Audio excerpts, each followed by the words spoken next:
Hi, everybody. Hello. Welcome to Voices from the Vortex. Oh my god, is that where we are? Yes. That's great. I know. I love this place. I'm Taylor. Oh, I'm Matt. And welcome, guys. Hello. We're very excited because this is what we've all been waiting for. Season 7. Oh, yeah. Episode 1, Asylum of the Daleks. That's all we're going to talk about this episode. It's going to be great. I know, you're going to miss out because you're going to be like, oh, wait, why aren't they talking about a whole season? And why is it so damn short compared to everything else? And what's with the ridiculously long explanation of plot events per episode? Yeah, exactly. Because we've only got one. I'm sorry. We got one, and it's a good one. I really enjoyed it. It was amazing. It was so good. It's somehow these last 3 seasons have started off with some of the best episodes of Doctor Who. Yeah. It's been just absolutely fantastic. So, first of all, before we start, do we have any Doctor Who news? Anything going on? Besides it was just great. Yeah, no, not big news per se. You've got the next episode is next week, or I guess by the time you're hearing this, tomorrow. And that's Dinosaurs on a Spaceship, so that's exciting. Nothing... Dinosaurs on a spaceship. That's the way he says it. I love it. Such a kid. He's great. Yeah, it's so great. Well, we'll get to that. We'll get to that next week. Or Yeah. You'll hear that later. Okay. Sorry. Asylum of the Daleks. Right. Daleks return. That's right. Now, the Daleks, the last time we saw the Daleks was in Season 6. No, we haven't seen them. They weren't in Season 6 at all. They were in Season 5. They were in Season 5. Right. Victory of the Daleks. Victory of the Daleks. Season 5. Yeah. There was a Dalek who came back, who they found, and Winston Churchill was using it. And so then they use that Dalek, they create, some new Daleks. Right. They used something called the progenitor, which allowed them to basically create pure Dalek from new DNA. And then, of course, the Daleks escape at the end of it, and we don't see them again. They're off in time and space. Right. And sort of working behind the scenes, which is what Moffat wanted. We see him again at the end of Season 5 as a part of what I can only imagine is the Silence, the conglomeration of the group of villains from Doctor Who all working towards the end of the Doctor. And then we don't see them again until the last episode of Season 6. You are right, though. They are there, the last episode of Season 6, just briefly. In the Pandorica, yeah. Right, no, Season 6, where the Doctor steals an eye stalk. Yes, that's right. But we don't hear or see much of them otherwise, so it's kind of like, well, what have they been doing? What have they been up to? And it's really kind of spooky. You always want to know what the Daleks are up to, because then you get an episode like this. Yeah, and apparently they've built up a whole empire of them. There's a whole bunch of them again. Yes. Which usually is the case. Every time they come back, it's like, guess what? There's a whole army of us now. But it's not just that there's a whole army. There is now a species again. They are a threat to all that exists. You're right. So the episode starts off, he gets a message from this woman, and he goes to Scarrow. Now, did they show Scarrow on the old show? Oh, yeah. Okay. That was one of the biggest storylines of the Daleks from the old show. Back in Tom Baker's era, he was sent back in time by the Time Lords themselves to the creation of the Daleks, basically to the very beginning. And he was to stop the Daleks from becoming Daleks. Now, this isn't the first time he had been on Scarrow. The very first Dalek episode was the actual second episode of the series, where the original Doctor and his companions, Susan, Barbara, and Ian, end up on Scarrow during what is essentially the war between the Daleks and the remaining people on Scarrow.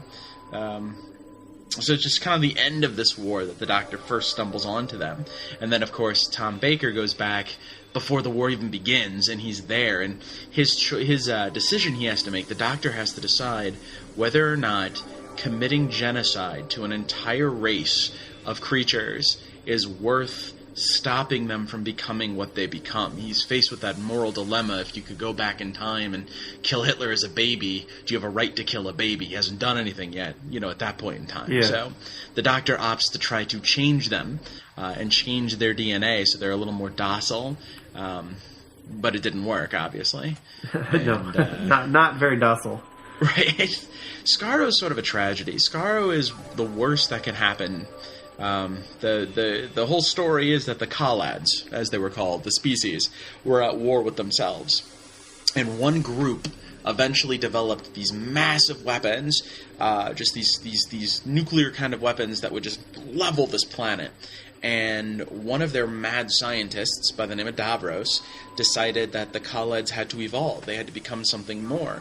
And he began genetically experimenting with some of their people and turning them into the Daleks, who would be perfect beings in his eyes. So kind of where does war eventually take us? This mutually assured destruction for them, led to becoming this new species that became the greatest threat to the known universe. Yeah, and so he's looking at Skaro here, and there's this. I guess they're inside the huge Dalek tower, which was kind of cool. Yeah. I like that little thing. And this lady turns out to be sort of kind of a callback to season 3 with the human Dalek hybrids, but they're a little better this time. Oh, much better. Yeah, the little eye stalk comes out. That was creepy. I like that, where the eye stalk came out of the forehead. Right. And then the thing came out of the hand, the little laser.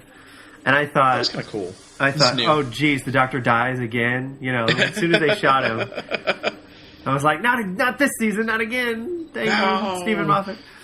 But no, they're like, he's been acquired. And I go, okay, he's good.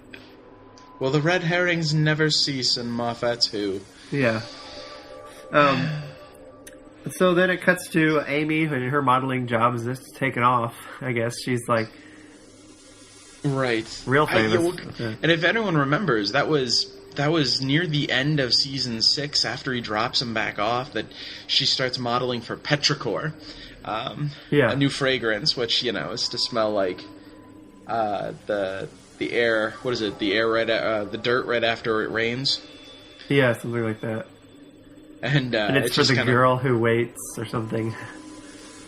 Right. Well, it's the no, it's the one where they get trapped. It's the Doctor's wife, where they're running through the TARDIS, and she has to think of certain things in order to open a door. It's telepathic, and one of them was Petrichor. Oh yeah.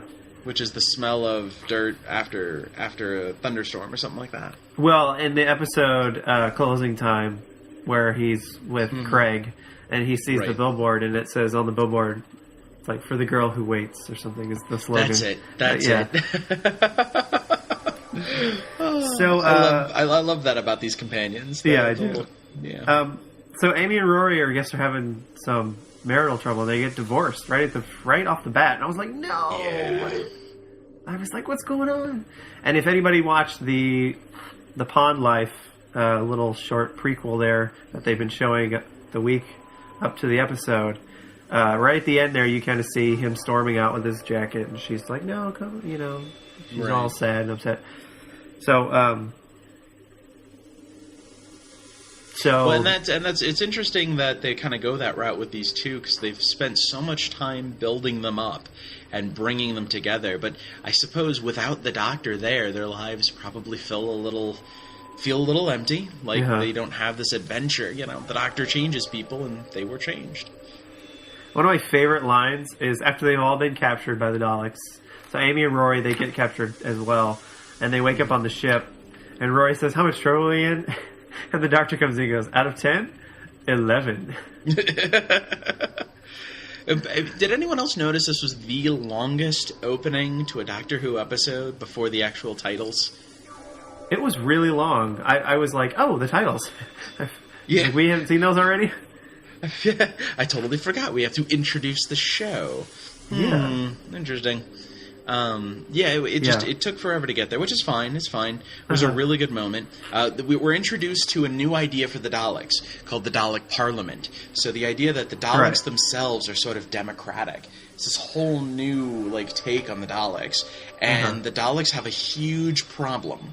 There's a planet of crazy, insane Daleks it's like a prison planet for the crazies.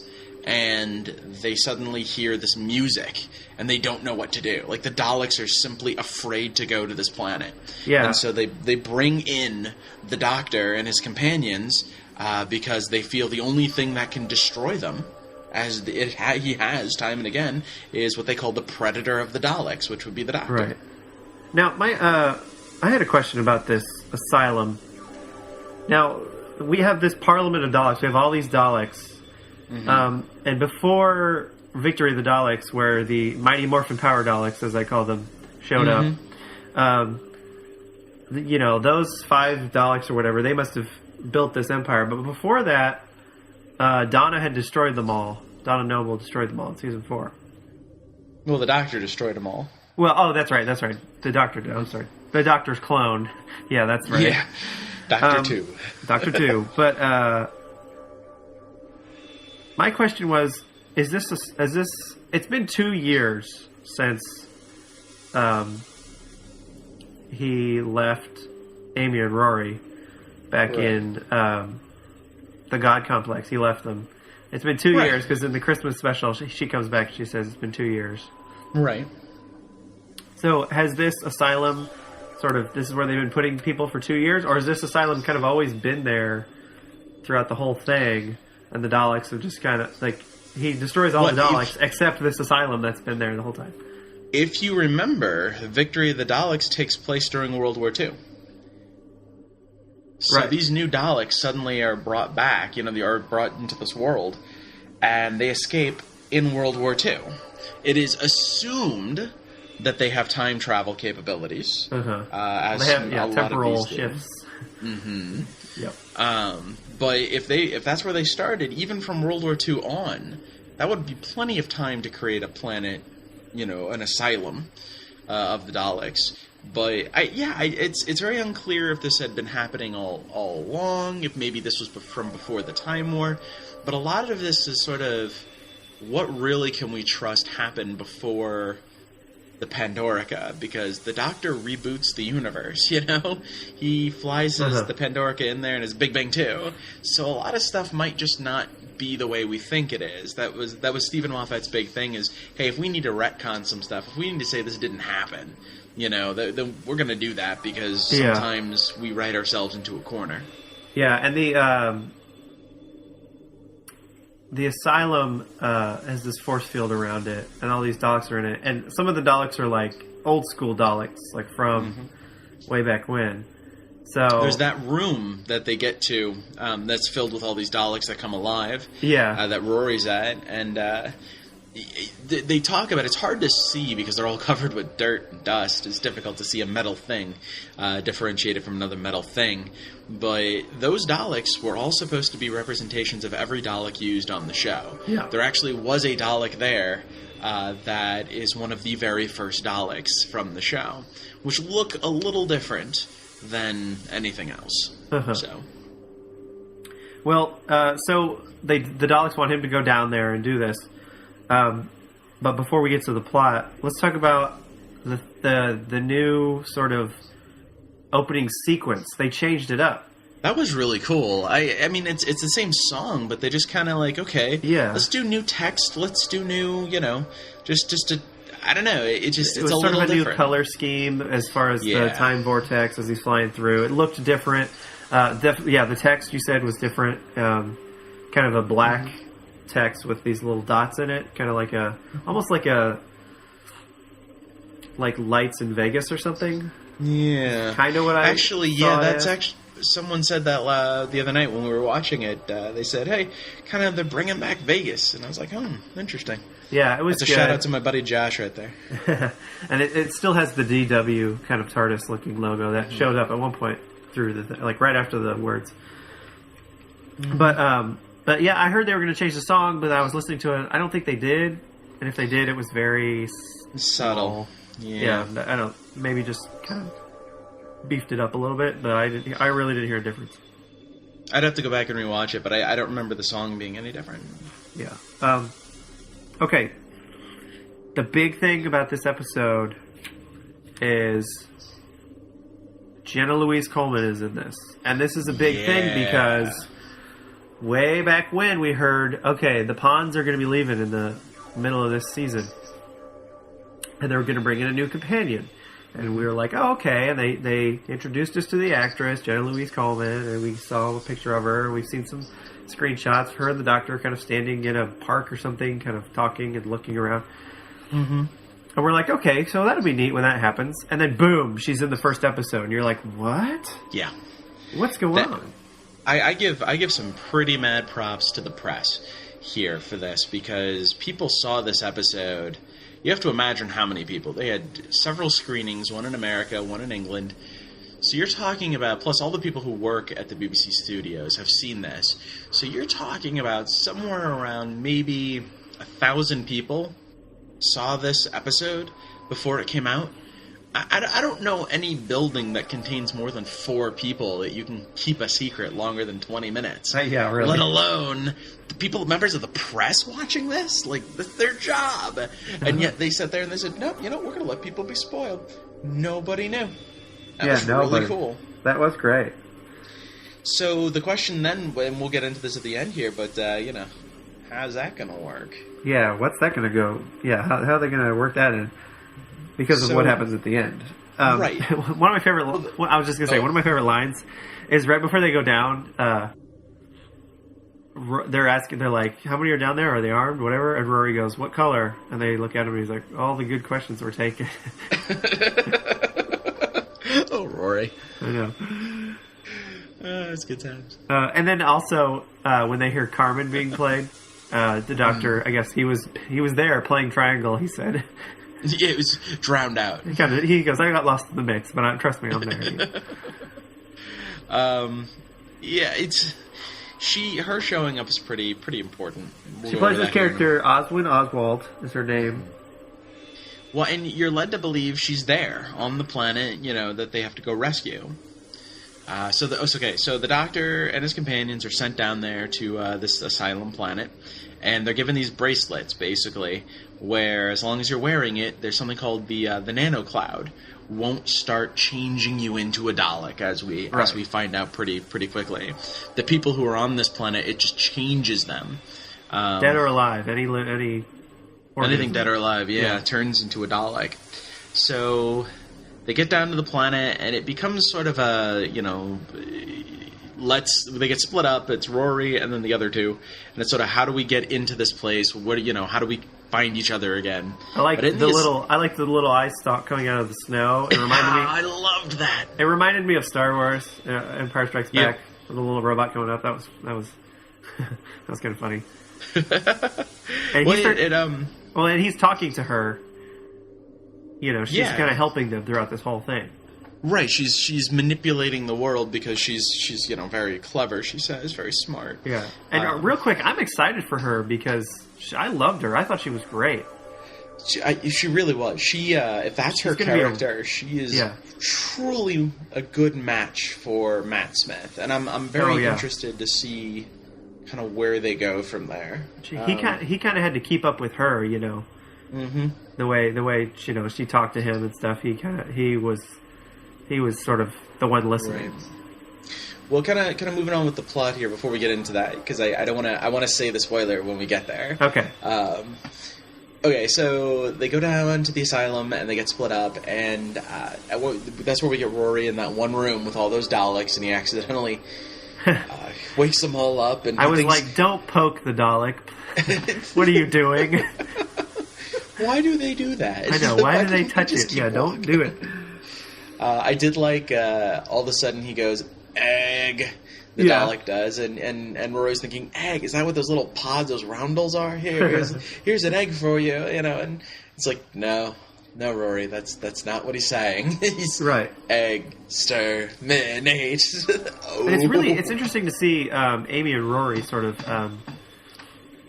interacting with the Daleks because each companion before them, Rose, Martha, Donna, they sort of had to deal with the Daleks. Yeah. Amy and Rory, there was a Dalek in Victory of the Dalek, but there was like one of them.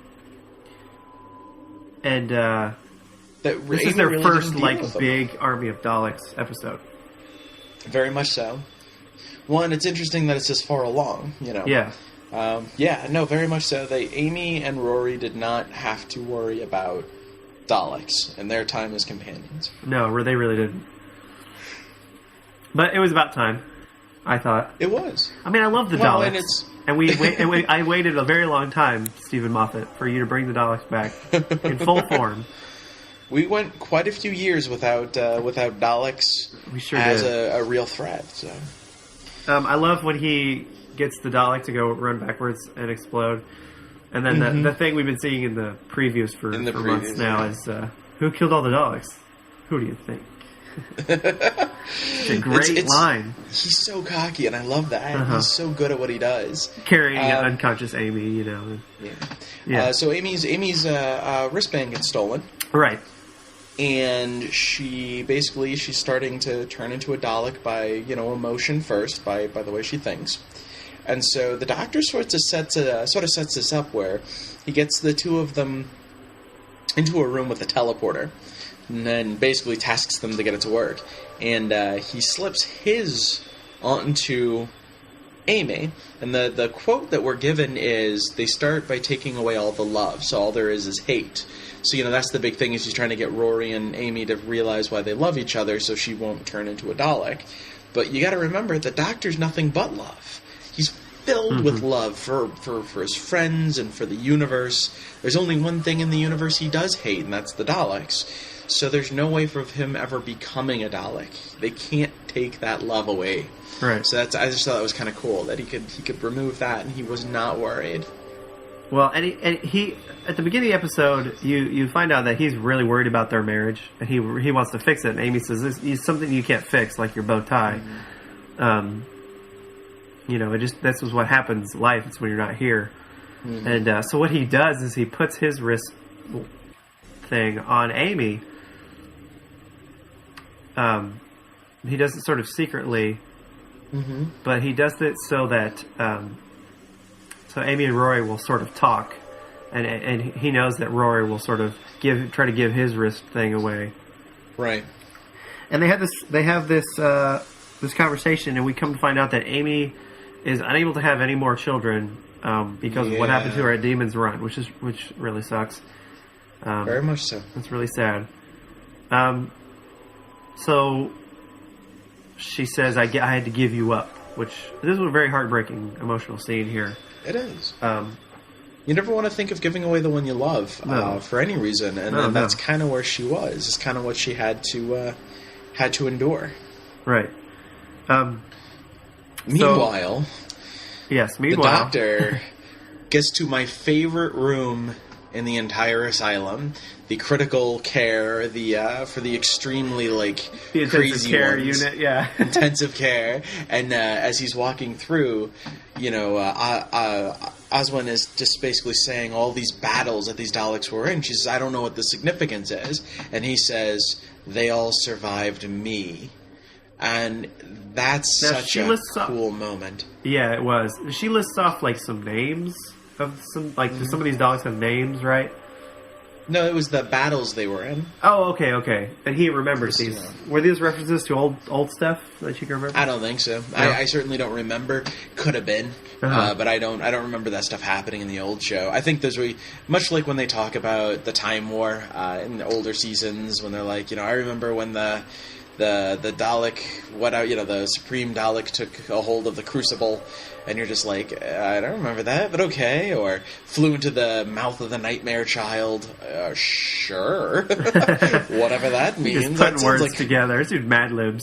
Doctor Who Mad Libs. I want to see that episode, okay? I don't know about you guys, but I want to see the Nightmare Child, and why could something fly into its mouth? Its mouth. How big is it? Star whale size? I don't know. So they're sort of closing in on him, and it's funny because their lasers don't work, and I'm like, they're going to plunger him to death?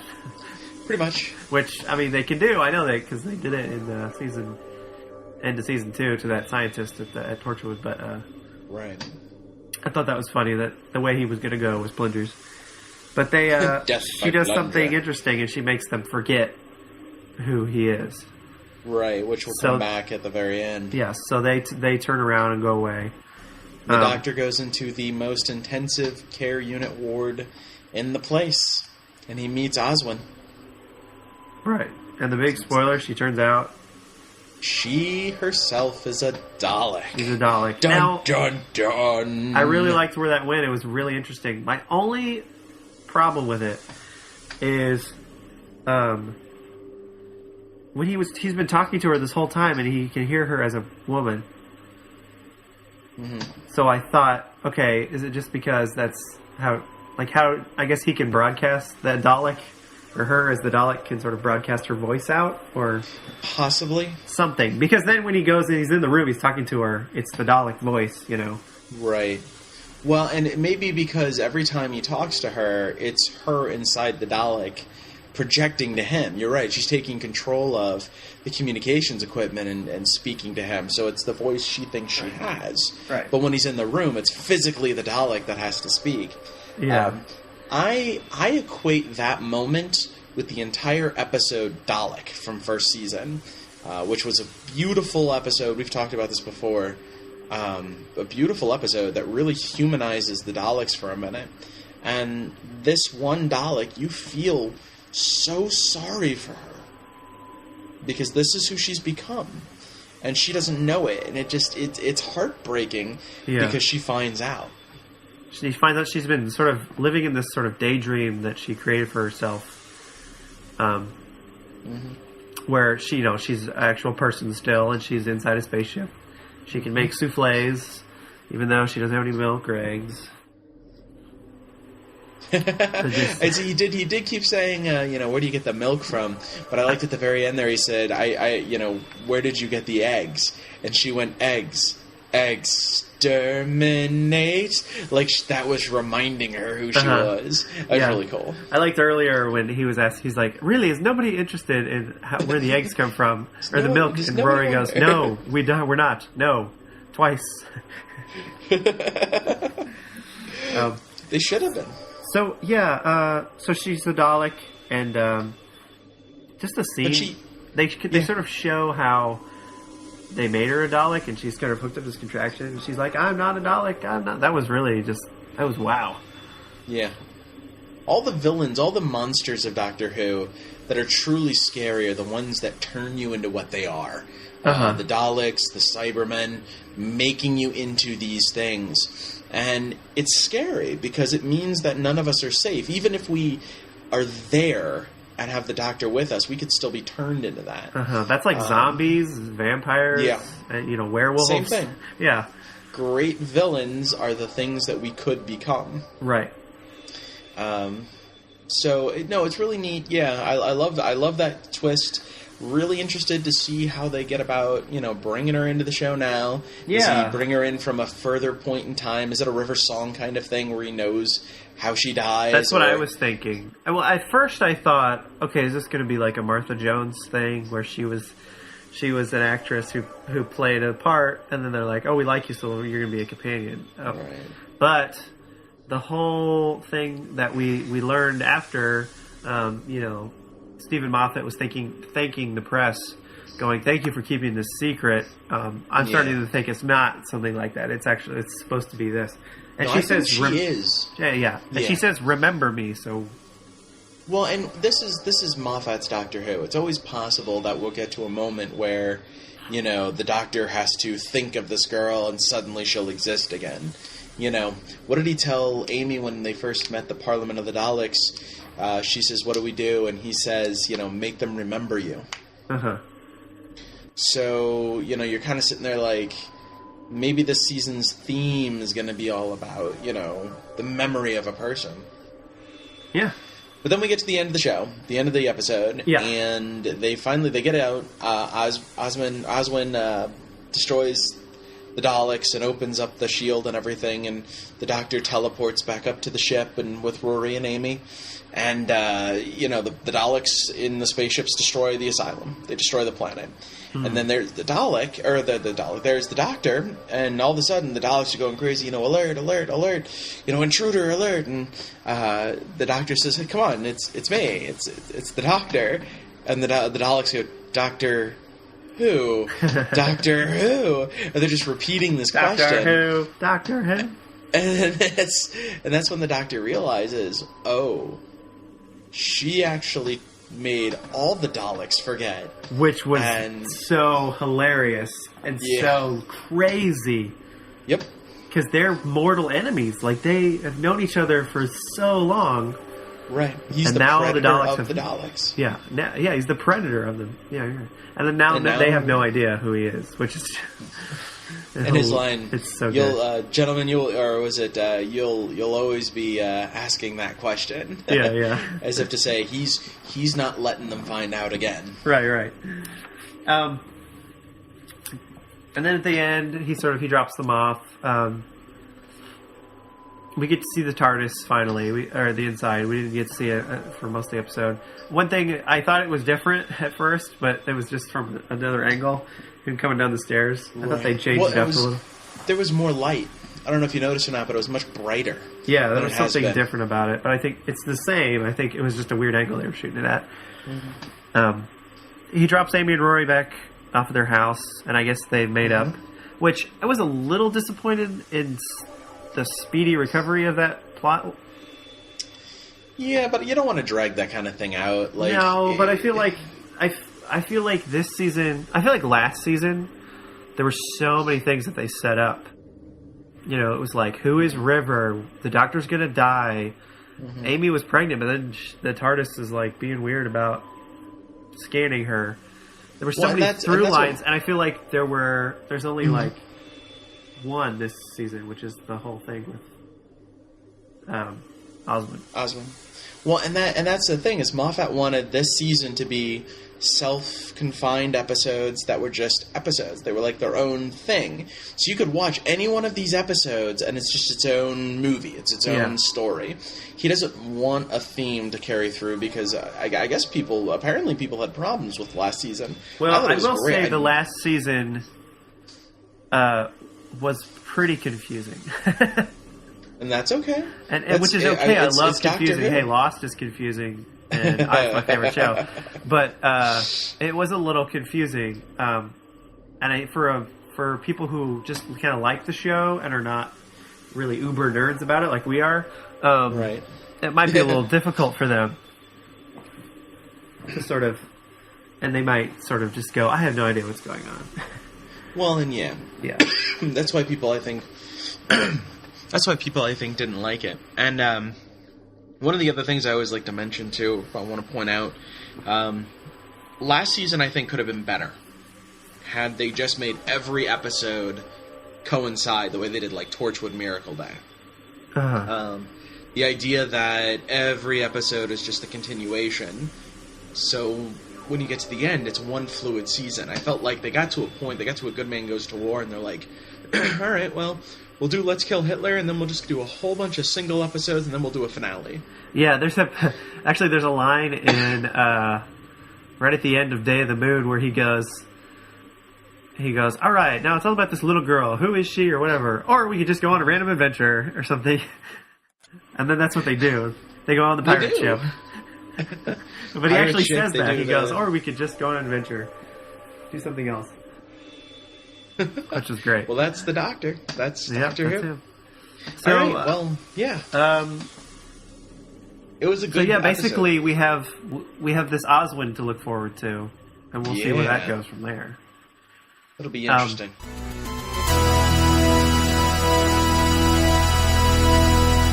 We now come to a segment in the show that we like to call, oh my god, that promo.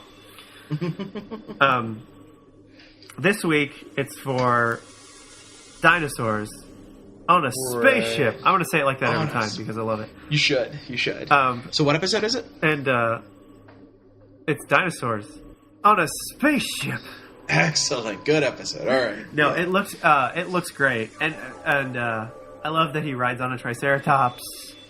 That is the coolest thing he's ever done. It really is, and there's a lot of good people in here. The guy who plays Arthur Weasley, a lot of Harry Potter people in this.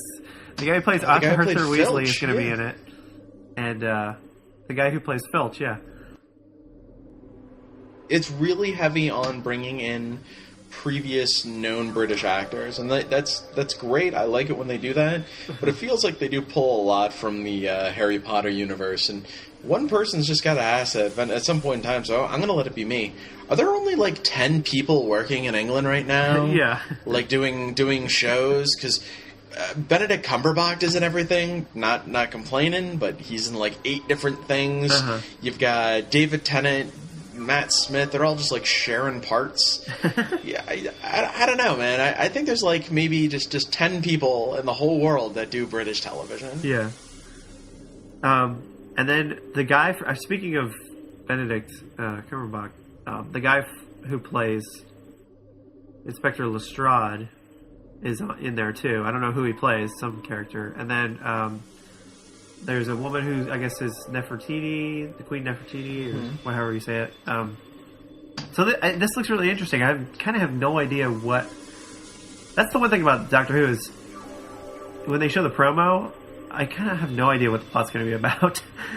Right, you get really excited because it looks so cool, and then you get to the end of it and you go, what the hell did I just see? Yeah, what is this? What's it going to be? Yeah, so it looks really good. It looks like a great second episode.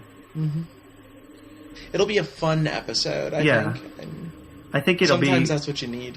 Yeah, I really like those where it's kind of funny, and I mean, this one had humor, but there was a lot of serious stuff in it. This one was more action-adventure. This was sort of like let's pit the Doctor against the craziest Daleks of all time. Yeah. So that's it for us this week.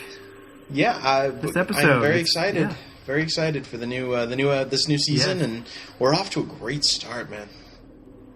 We sure are. It's going to be really good.